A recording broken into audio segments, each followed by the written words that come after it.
All right. You always need to do that, don't you? It just feels right. All right. I am John Ricco, Vice President at Partners in Association Management, and I am here with, let's see if I get this right. Are you this way? No, you're this way on my screen.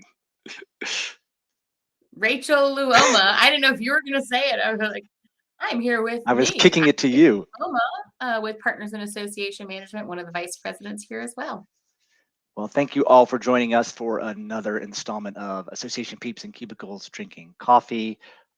Rachel, I don't know if you're drinking anything. I just have some, I think Publix had a BOGO on some Javalia coffee. So that's what I'm drinking this morning or Got to go whatever with the time it is right now. BOGO, or if it's half off, the BOGO Ho, either one. So, no, I mean, No, just drinking just some water. H2O. Yeah. All right, very good. Well, this is another installment, obviously. So we're doing the occasional throwback where we look to some of the original blogs that we posted when we started way back in 2014, and just kind of looking at them, seeing, reviewing the content, and saying, hey, is this stuff still relevant? And just chatting a little bit about it. And Rachel, you had one where you compared marriage to association management and having a happy, healthy marriage and having a happy and healthy association life. And, interestingly, when you wrote that in 2014, you were not even CAE yet. I don't know if you remember that, but that was a long No, time I ago. was Yes. not. I was 7 years married. Little did I Uh-huh. know. Now 15 years married. So I feel like if I'm talking about what's a successful marriage, like I'm like, okay, now I really know. Well, you brought up a bunch of different points in that, and we're just going to touch on a couple of them. But one of the ones that I really liked was your "Don't fight in front of the children." And so, what are your thoughts on that one? Still relevant from a well, I guess either standpoint. I'm sure it's still relevant from the from Yes. I from the mean, marriage now standpoint. What now about in that the the children are association? older, you can't spell things in front of them, right? I remember before you could like spell certain words and the children would be oblivious to it. And now you Mhm, spell it and they're like, "Ooh, I know what you mhm, said." So yes, you still cannot fight in front of the children, uh, in your home life. But this is, I think, very present still today in association management, especially now that with social media and just the ease of access to information, it is easy for there to be a lot more conflict, if you will. And so kind of where this came up is, when there is conflict, the debates, the discussions happen behind the scenes. And that is still true in association management. You get a complaint, or your board or your committee is talking about a contentious topic, and you really want to have a good bit of conflict around that. I think that's what makes a healthy organization and a healthy board, is that you're willing to engage in positive conflict. mhm, And that's imperative to making the best decision for your association, and to make sure that all perspectives are incorporated, and you've got a diverse set of views. There's bound to be that kind of conflict, but then at the mhm. end of the day, you have that conflict behind the scenes, and then you put together a solid, cohesive appearance externally. And so we have that kind of conversation, and we have to remind ourselves, like, hey, we engaged in the process. We had our conflict.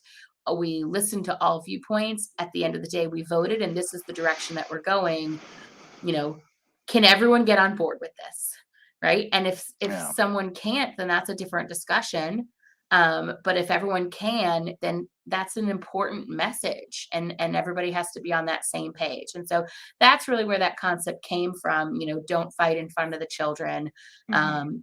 and how it's appropriate for both, married life and association management, I guess, if you will.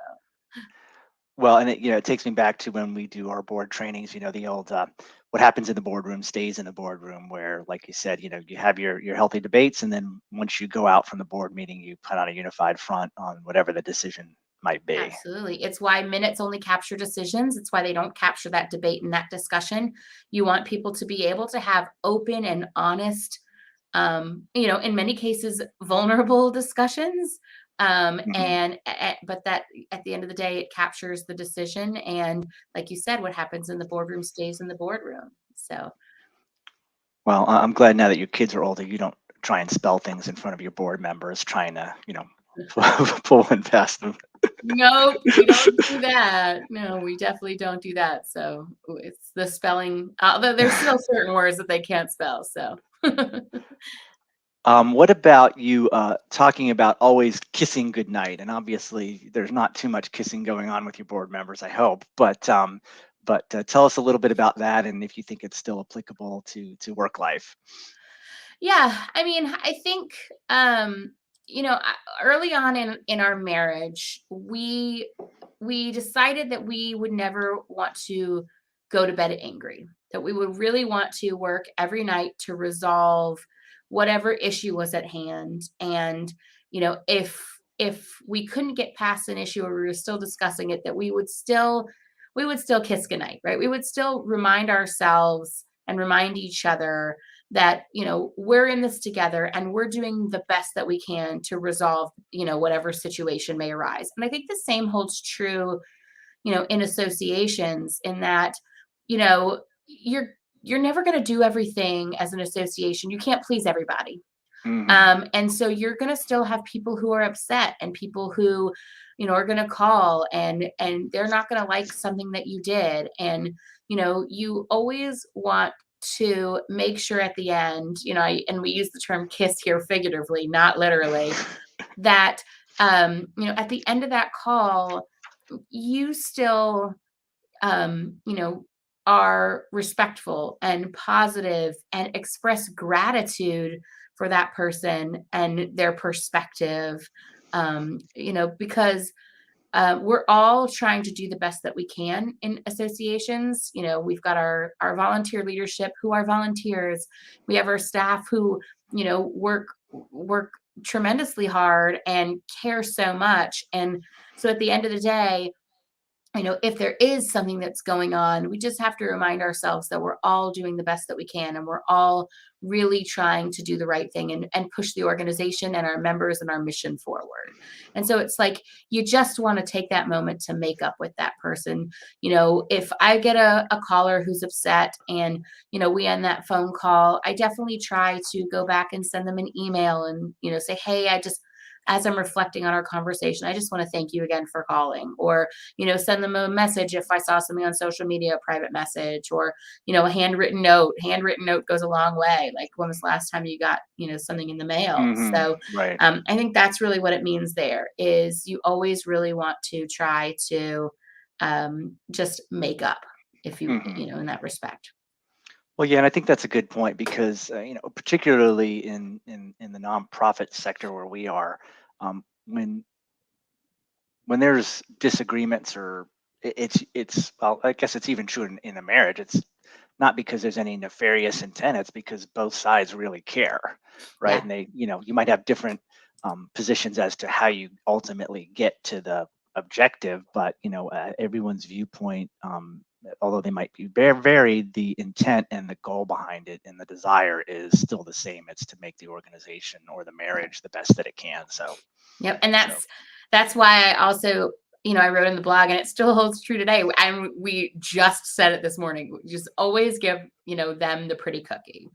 My husband made eggs for us this morning, and some of the eggs weren't so pretty, and some of them were. And I sat down and I noticed that my eggs were beautifully and perfectly cooked, and his eggs were, overdone. And I said, "Oh my gosh, you gave me the good eggs." And he said, "Yep, we said always do that." So, that is, you always put somebody else's needs in front of your own. And I mean, that's why we are involved in the association, is we're looking at how we can further the organization, how we can further the industry, how we can further the mission, the greatest good for the greatest number of people. And it holds true. And sometimes we have to remind ourselves that's why we're in this, that's why we do what we do. And so the always give them the pretty cookie is a reminder of that. All right. So the lesson here is don't eat Eric's eggs. Right, or give him the The pretty good, eggs. good, Yes. get the good egg. Very good, very good. All right. Well, as we begin to wrap this up, do you have any parting thoughts on marriage and relationships and how they might equate to what goes on in the day-to-day environment of the association world? I guess the only thing that I have learned is it takes work. Relationships take work. And that holds true in your personal life and in your professional life. And, we have to put in the work. We have to put in the effort. We have to cultivate those relationships. And I think that is true in a marriage, and that is also true in the association environment. Is don't just call people when you need something from them.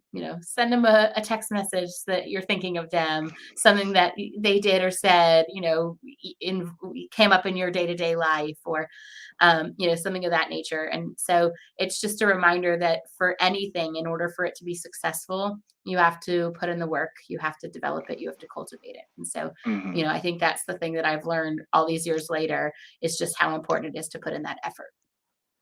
Yeah, that's a great point. I mean, especially now that your kids are the age that they are, it's very from a marriage perspective, it's easy to get caught up in your work life and the kids' life and running them here, there, and the other where, and so you don't sometimes don't people don't tend to that relationship the way they need to, Yeah. and the same thing happens in the work world. I mean, it's you mentioned I just got uh, an email last week for somebody I haven't talked to in 10 years asking me if I would give them a job recommendation. And I was like, dude, I'm not even sure I know what you do. How do you expect me to give you a job recommendation? So, Right. yes, it's all about tending to those relationships and keeping them fresh. So that's a Yeah. great point. Fantastic. All right. Well, thanks, Rachel, for sharing this kind of throwback to the original blog days. And My pleasure. we appreciate all you guys who tuned in and are watching this episode. Rachel, I know you love to say it, so what are you gonna say? Smash that subscribe button, boo boo. Yeah, so please mash subscribe, like, let us know, put comments in the feedback, and we will put a link to Rachel's original blog post in case you want to check that out. And we appreciate you joining us today. Thanks, Take care, everybody. everybody. Bye. Have a great one.